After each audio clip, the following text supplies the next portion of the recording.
ನಮಸ್ತೆ ಎಲ್ರಿಗೂ ಕೂಡ ಇವತ್ತಿನ ದಿನ ಮೀನಮ್ಮ ನಮ್ ಜೊತೆ ಇದ್ದಾರೆ. ಅವರು ಎಷ್ಟು ದಿನವಾಗಿ ಸರಾಕೇರಿಗೆ ಬಂದಿದ್ದಾರೆ, ಏನಕ್ಕೋಸ್ಕರ ಅವರು ರೆಗ್ಯುಲರ್ ಆಗಿ ಸರಾಕೇರಿಗೆ ಬರ್ತಾ ಇದ್ದಾರೆ, ಎಷ್ಟು ದಿನವಾಗಿ ಅವರ ಮನೆಯಲ್ಲಿ ಒಂದು ಹೆಲ್ತ್ ಎಕ್ವಿಪ್ಮೆಂಟ್ ನ ಯೂಸ್ ಮಾಡ್ತಾ ಇದ್ದಾರೆ, ಸರಾಕೇರಿಗೆ ಬಂದ್ಮೇಲೆ ಅವ್ರಿಗೆ ಸಿಕ್ಕಿರ್ತಕ್ಕಂತ ಅನುಭವಗಳು ಏನೆಲ್ಲ ಇದೆ ಅಂತ ಹೇಳಿ ಅವ್ರ ಹತ್ರನೇ ಕೇಳಿ ತಿಳ್ಕೊಳ್ಳೋಣ. ಅಮ್ಮ ನಮಸ್ತೆ. ನಮಸ್ತೆ. ಎಲ್ಲಿಂದ ಬರ್ತಾ ಇದ್ದೀರಾ? ನಾವು MEIL ರೋಟಿಂದ ಬರ್ತಾ ಇದ್ದೀವಿ. ಎಷ್ಟು ದಿನವಾಗಿ ಬರ್ತಾ ಇದ್ದೀರಾ?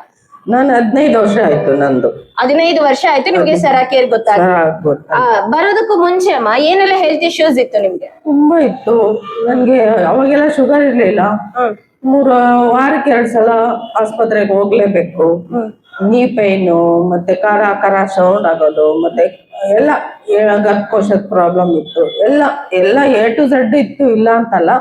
ವೀಕ್ಲಿ 2 times ಹೋಗಿ ಇಂಜೆಕ್ಷನ್ ಹಾಕ್ಸ್ಕೊಳ್ಳೇಬೇಕು, ರೆಗ್ಯುಲರ್ ಮಾಡ್ಕೊಳ್ಳೇಬೇಕು. ಇಲ್ಲ ಅಂದ್ರೆ ಇಲ್ಲ, ಮಲ್ಕೊಂಡ್ಬಿಡ್ತಾ ಇದ್ದೆ. ಇವಾಗ ಚೆನ್ನಾಗಿದ್ದೀನಿ. ನಾನು ಆಸ್ಪತ್ರೆಗೆ ಹೋಗೋದೇ ಇಲ್ಲ. ನಿನ್ನೆ ಸ್ವಲ್ಪ ಜ್ವರ ಬಂತು ಅಂತ ಹೋಗಿದ್ದೆ ಅಷ್ಟೇನೆ. ಇವಾಗ ಸರಾಕೇರ್ ನಿಮಗೆ ಹೆಂಗ್ ತಿಳಿತು? ಅವಾಗ ಹಿಂಗೆ ಯಾರೋ ಹುಡುಗರು ಬಂದು ನನ್ಗೆ ನಮ್ಮನೆಗೆ ಬಂದ್ರು, ನೆಂಟ್ರ ತರ ಬಂದವರು. ನಾನಿರೋದು ಒಂದ್ ಸ್ವಲ್ಪ ಮೆಂಟಲಿ ಅಪ್ಸೆಟ್ ಆಗಿದ್ದೆ, ಮನೇಲಿ ಏನೋ ಪ್ರಾಬ್ಲಮ್ ಇಂದ. ಅದರಿಂದ ಅವ್ರು ಹೇಳೋದು, ಬನ್ರಿ ನಾವು ಒಂದ್ ಕಡೆ ಕರ್ಕೊಂಡು ಹೋಗ್ತೀನಿ ನಿಮ್ಗೆ, ನೀವ್ ಹೆಂಗಿದ್ರು ಮನೇಲಿ ತಾನೇ ಇರ್ತೀರಾ ಅಂತ ಅಂದ್ಬಿಟ್ಟು ಕೆಲಸ ಸ್ವಲ್ಪ ಬದಿಗಿಟ್ಟು ಬನ್ರಿ ಅಂದ್ರು. ಕರ್ಕೊಂಡು ಹೋದ್ರು ಮಲ್ಲೇಶ್ವರಂ ಅಲ್ಲಿ. ಅಲ್ಲಿ ಓದ್ತಾ ಇದ್ದೆ 2010ರಿಂದ 2013ವರೆಗೂ ಹಂಗೋ ಹಿಂಗೋ ಹೋಗ್ತಾ ಬರೋದು, ಮತ್ತೆ ಅಲ್ಲಿ ಗ್ಯಾಪ್ ಕೊಡೋದು ಮಾಡ್ತಾ ಇದ್ದೆ. 2013ರಲ್ಲಿ ಮ್ಯಾಟ್ ತಗೊಂಬಿಟ್ಟೆ ನನ್ನ ಮನೆಗೆ. ಅದಾದ್ಮೇಲೆ ಬಿಟ್ಬಿಟ್ಟೆ, ಮನೇಲಿ ಅಷ್ಟೇ ಥೆರಪಿ ಮಾಡ್ತಾ ಇದ್ದೆ. ಈಗ 1 ವರ್ಷದಿಂದ ಇಲ್ಲಿ ದಾಸರಳ್ಳಿಗೆ ಬರ್ತಾ ಇದ್ದೀರಾ. ಏನೆಲ್ಲ ಬದಲಾವಣೆಗಳು ಅನ್ನಿಸ್ತು ನೀವು ಇಲ್ಲಿಗೆ ಬಂದ ಮೇಲೆ? ಬಿಟ್ಟಾಗ ಒಂದ್ ಸ್ವಲ್ಪ ಮೈ ಮತ್ತೆ ಜಾಸ್ತಿ ವೇಟ್ ಜಾಸ್ತಿ ಅನ್ನಿಸ್ತು. ಅಂದ್ರೆ ಆಸ್ಪತ್ರೆಗೆ ಏನು ಹೋಗ್ತಾ ಇರ್ಲಿಲ್ಲ, ಮ್ಯಾಟಲ್ಲಿ ಯೂಸ್ ಮಾಡ್ತಾ ಇದ್ನಲ್ಲ, ಇದು ಸ್ಟೀಮು ಮ್ಯಾಟು. ಮತ್ತೆ ಎಲ್ಲಾರ್ಗು ನಮ್ಮನೇಲಿ ಎಲ್ಲಾರ್ಗುನು ಕೊರೋನಾ ಬಂತು. ನನ್ನ ಫ್ಯಾಮಿಲಿ ನನ್ 3 ಜನ, ನಾನು, ನನ್ ಮಗಳು, ಮೊಮ್ಮಗನು 3 ಜನಕ್ಕೆ ಏನು ಬಂದೇ ಇಲ್ಲ. ಕೆಳಗಡೆ ಮನೇಲಿ ಬಂದಿದೆ, ಸೊಸೆಗೆ ಮತ್ತೆ ಮಗನಿಗೆ ಬಂದಿದೆ. ಅವ್ರಿಗೆ ಆರೈಕೆನೂ ಮಾಡ್ತಾ ಇದ್ದೀನಿ, ನನಗ್ ಬರ್ತಾ ಇಲ್ಲ.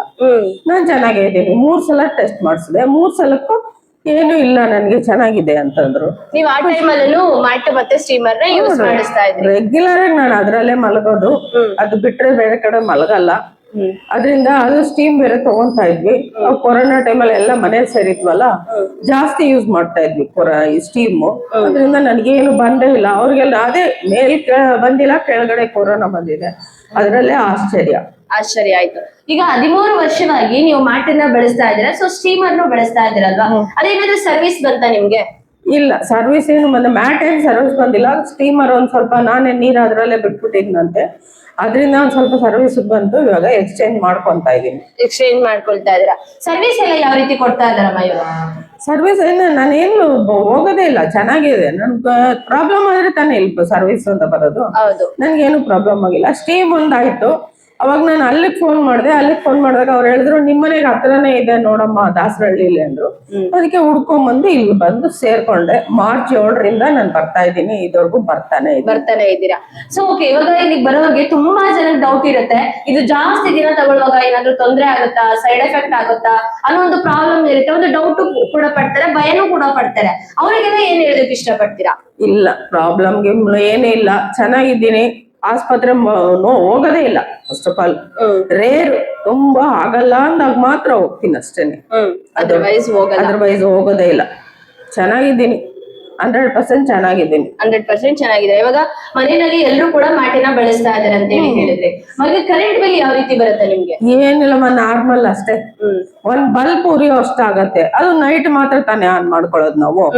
ನೈಟ್ ಆನ್ ಮಾಡ್ಕೊಂತೀನಿ, ಬೆಳಗ್ಗೆವರೆಗೂ ಇರೋದು. ಅದೇನು ಜಾಸ್ತಿನೂ ಇಟ್ಕೊಳ್ಳಲ್ಲ, ಒಂದ್ 20 ಪಾಯಿಂಟ್ ಇಟ್ಕೊಂತೀನಿ ಅಷ್ಟೇ ನಾನು. ಅದು ಬಲ್ಬ್ಗಿಂತ ಕಡಿಮೆನೆ ಬರ್ಬೋದು ಮೋಸ್ಟ್ಲಿ. ಫೋಟಾನು ಅದು ಅಷ್ಟೇನೆ, ಒಂದ್ ಜಾಸ್ತಿ ಏನ್ ಬರಲ್ಲ. ಆರಾಮಾಗಿ ಬರ್ತಾ ಇದೆ. ಫೋಟಾನು, ಸ್ಟೀಮು, ಮ್ಯಾಟ್ 3 ಇದೆ ನಮ್ಮ ಮನೇಲಿ. ಅಂದ್ರೆ ಒಂದು ಹೆಲ್ತ್ ಡಾಕ್ಟರ್ ಇರೋ ತರ ನೀವು ಫ್ಯಾಮಿಲಿನಲ್ಲಿ ಇಟ್ಕೊಂಡಿದ್ದೀರಾ. ಸೊ ಈಗ ಇದಕ್ಕೆ ಇನ್ವೆಸ್ಟ್ಮೆಂಟ್ ಮಾಡಿ ನಾನು ತಪ್ಪು ಮಾಡ್ದೆ, ಸುಮ್ನೆ ಇನ್ವೆಸ್ಟ್ಮೆಂಟ್ ಮಾಡ್ದೆ ಅನ್ನಿಸ್ತಾ ಇದೆ, ವೇಸ್ಟ್ ಆಯ್ತು ಅನ್ನೋದ್ರ ಏನಾದ್ರು ನಿಮಗೆ ಫೀಲ್ ಆಗಿದ್ಯಾ? ಸುಳ್ಳು ಅದೆಲ್ಲ. ನಾನು ಅದೇ ಹೇಳ್ತೀನಲ್ಲ, ನನ್ನ ಹತ್ರ ಕ್ಯಾಶ್ ಇಟ್ಕೊಂಡು ನಾನು ತಗೊಂಡಿಲ್ಲ. ನಾನು ರಿಯಾಲಿಟಿ ಹೇಳ್ತೀನಿ. ನನ್ ಮಗಳು ಪಾಪ ಅವಾಗ PF ಬರ್ದಾಕಿ ಆ ದುಡ್ಡಲ್ಲಿ ತಗೊಂಡಿದ್ದು. ಇವತ್ತಿಗೂ ಅದನ್ನ ತೋರ್ಸಿದ್ರೆ PFದು ಒಂದು ಹೆಸರು, ಈಗ ಒಡವೆ ಹಾಕಿದ್ರೆ ನೋಡಿ ಇದು ಒಡವೆ ಇದ್ರದ್ದು ಅಂತ ಹೇಳ್ತೀವಲ್ಲ, ಆ ತರ ನನ್ಗೆ ಮ್ಯಾಟ್ ಬಂದ್ಬಿಟ್ಟು PF ಅಲ್ಲಿ ತಗೊಂಡಿದ್ದು ನನ್ ಮಗಳು ಕೊಡ್ಸಿದ್ದು ಅಂತ ಖುಷಿಯಾಗಿ ಖುಷಿ ಆಗುತ್ತೆ. ಸೊ ಇಲ್ಲಿ ಎಲ್ಲ ಬರೋರ್ಗೂ ಕೂಡ ಹೆಲ್ತ್ ಅಲ್ಲಿ ಸಫರ್ ಪಡ್ತಾ ಇದಾರೆ, ಕಷ್ಟ ಪಡ್ತಾ ಇದಾರೆ, ಅವ್ರು ಎಲ್ರಿಗೂ ಕೂಡ ಒಂದು ಒಳ್ಳೆ ಟಿಪ್ಸ್ ಹೇಳ್ತೀನಿ ಅಥವಾ ಒಂದು ಬೆನಿಫಿಟ್ ಹೇಳ್ತೀನಿ ಅಂದ್ರೆ ಏನ್ ಹೇಳೋದಕ್ಕೆ ಇಷ್ಟಪಡ್ತೀರಾ? ತುಂಬಾ ಜಾಸ್ತಿ ಕಷ್ಟ ಇದ್ದಿದ್ರು ಸ್ವಲ್ಪ ಕಷ್ಟ ಅಂತಾನೆ ನಾನು ಬಂದಿದ್ದು. ಆಮೇಲೆ ಒಂದೊಂದಾಗಿ ಇನ್ನೂ ಜಾಸ್ತಿನೇ ಕಾಣಿಸ್ಕೊಂತು. ಎಲ್ಲಾ ಕ್ಯೂರ್ ಆಯ್ತು. ಇವಾಗ ಏನು ತೊಂದ್ರೆ ಇಲ್ಲ, ಆರಾಮಾಗಿದ್ದೀನಿ. ಮೇನ್ ಓಡಾಡ್ತೀವಲ್ಲ ಅದ್ರಲ್ಲೇ ಅರ್ಧ ಚೆನ್ನಾಗೋಗುತ್ತೆ. ಇಲ್ಲಿ ಬಂದ್ಮೇಲೆ ಅದೇನೋ ವಾತಾವರಣಕ್ಕೆ ಅರ್ಧ ಹೊಂದ್ಕೊಂಡ್ಬಿಡ್ತೀವಿ. ಅದರಿಂದ ನಾವು ಬರ್ತಾನೆ ಇರ್ತೀವಿ.